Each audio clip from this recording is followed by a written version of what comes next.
আসসালামু আলাইকুম সবাইকে। আজকে আমি আলু দিয়ে বড়ি বোনা করব, গরুর বড়ি।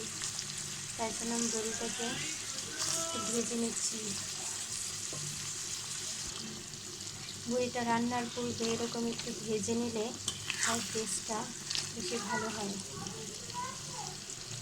বড়িগুলো আমার ভাজা হয়ে গেছে, এখন চুলাটা বন্ধ করে দেব। চুলায় একটা প্যান বসিয়ে দিয়েছি, এখন দিয়ে দিয়েছি পরিমাণ মতো তেল। যেহেতু বড়িতে প্রচুর পরিমাণ তেল থাকে, তাই আমি এখানে অল্প পরিমাণ তেল দিয়েছি। এখন দিয়ে দেবো পেঁয়াজ কুচি। এখন দিয়ে দিয়েছি এলাচ, দারচিনি, তেজপাতা, লবঙ্গ।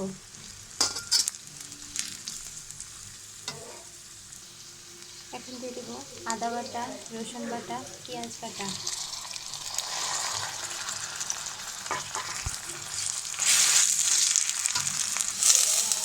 এখন দিয়ে দিব লবণ, ধনিয়া গুঁড়া, হলুদ গুঁড়া, মরিচ গুঁড়া। এখন সামান্য পানি দিয়ে মশলাটাকে ভালোভাবে কষিয়ে নেব।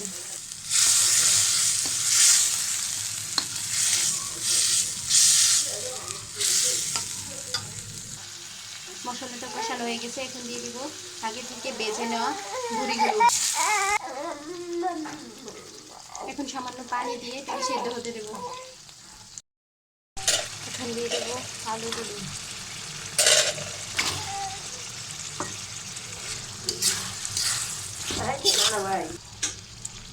এখন চুলার আঁচটা একদম লোতে রেখে ঢাকনা দিয়ে ঢেকে আলুটাকে সেদ্ধ করে নেব।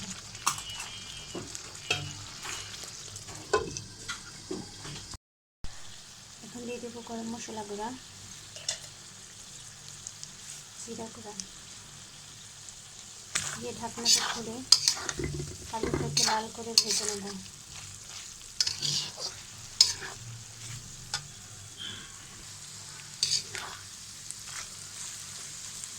চুলার আঁচটা লোতে রেখে আলুটাকে আর ঝোলটাকে ভালোভাবে ভেজে নিচ্ছি।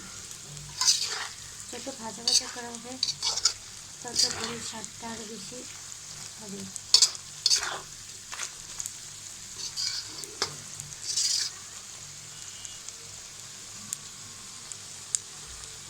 আপনারা এরকম লাল করে ভেজে নেবেন, তবে স্বাদটা দ্বিগুণ বেড়ে যায়।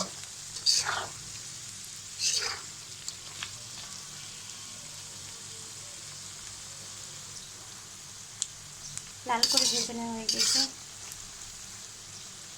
এখন আমি চুলাটা বন্ধ করে দেব।